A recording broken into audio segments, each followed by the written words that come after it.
پاکستان کو مذاق بنا کے رکھ دیا ہے۔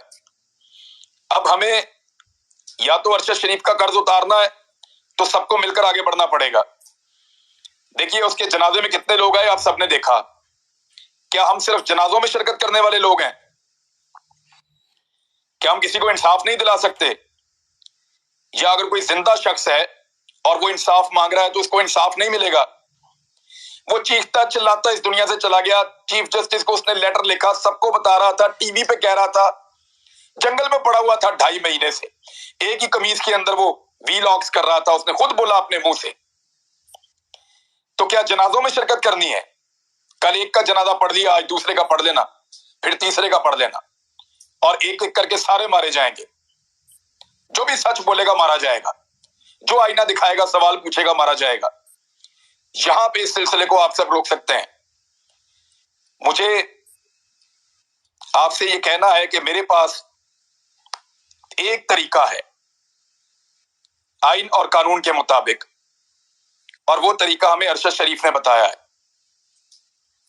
کہ قانون کے مطابق انصاف مانگو، خط لکھو، چیف جسٹس آف پاکستان کو خط لکھو۔ میں نے آج چیف جسٹس آف پاکستان کو خط لکھا ہے، میں نے جا کر اس کو لیٹر باکس میں ڈالا ہے۔ لکھو چیف جسٹس آف پاکستان کو خط، اپنا آئینی اور قانونی حق استعمال کرو۔ اتنے خط لکھو، اتنے خط لکھو کہ ورلڈ ریکارڈ بنا دو، پورا پاکستان خط لکھے، اوورسیز پاکستانی خط لکھیں، لاکھوں خط پہنچنے چاہیے سپریم کورٹ آف پاکستان میں روزانہ۔ آج شروع ہو جائے، اگلے 10 دن تک خط لکھیں، روز خط لکھیں، سارے خط لکھیں،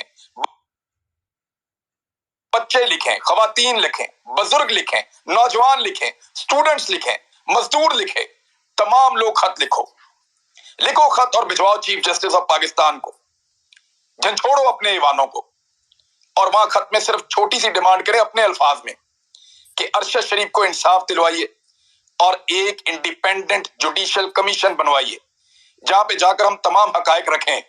ہم یہ گھنونے حقائق قوم کے سامنے نہیں رکھنے چاہتے۔ کپڑے اتارنے کا شوق کسی اور کو ہوگا، ہمیں کسی کے کپڑے اتارنے کا یا کسی کو ذلیل کرنے کا شوق نہیں ہے۔ یہ ہمارا اپنا ادارہ ہے، ہمارے اپنے لوگ ہیں، لیکن اگر ہم کچھ بتانا چاہتے ہیں تو ہمیں ایک فورم چاہیے جہاں پہ جا کے ہم یہ ساری انفارمیشن دیں۔ تو میں آپ کو یہ نہیں بتا سکتا، میں نے صابر بھائی کو بتایا ہے کہ یہ کیسے ہوا خط لکھنے والا معاملہ، لیکن یہ ارشد بھائی کا آئیڈیا تھا۔ آپ سب لوگ خط لکھیں، 5 لائنیں لکھیں، 2 لائنیں لکھیں، 4 لائنیں لکھیں، 4 صفحے لکھیں، تفصیل لکھیں، اور ارشد شریف کے لیے چیف جسٹس آف پاکستان سے انصاف مانگیں۔ لکھنا کیا ہے؟ صرف to the chief justice of Pakistan Urdu میں لکھیں یا انگلش میں لکھیں، اپنی ریکویسٹ کریں، لفافے میں ڈالیں، ٹکٹ لگوائیں، اور لیٹر باکس میں ڈالتے ہوئے اپنی 10 سیکنڈ کی ویڈیو بنا لیں۔ جب آپ اس کو لیٹر باکس میں ڈال رہے ہوں تو اپنی 10 سیکنڈ کی ویڈیو بنا کر یہیں پہ ابھی ہم لوگ طے کر لیں گے، بہت سارے ایکسپرٹ موجود ہیں، کہ اس کا کوئی ہیش ٹیگ بنا لیں یا کوئی اس کی کمپین لانچ کر دیں۔ جو شخص بھی لیٹر ڈالے چیف جسٹس آف پاکستان کو انصاف کے لیے، وہ ایک جملہ وہاں بول دے کھڑا ہو کے لیٹر ڈال کے کہ ارشد شریف کو انصاف دیجیے، اور 10 سیکنڈ یا 5 سیکنڈ کی وہ ویڈیو سوشل میڈیا پہ اس ہیش ٹیگ کے ساتھ ڈال دیں۔ ہم چاہتے ہیں کہ اتنے خط لکھو کہ ورلڈ ریکارڈ بن جائے۔ مانگو انصاف تب تک جب تک ملتا نہیں ہے، اور یہ آئینی اور قانونی رستہ ہے۔ آپ سب لکھیے چیف جسٹس آف پاکستان کو خط، سب لکھیے، 10 دن تک خط لکھیے، اس کے بعد کیا کرنا ہے اللہ اور رستہ دکھائے گا انشاءاللہ۔ صابر بھائی آپ بات کیجئے۔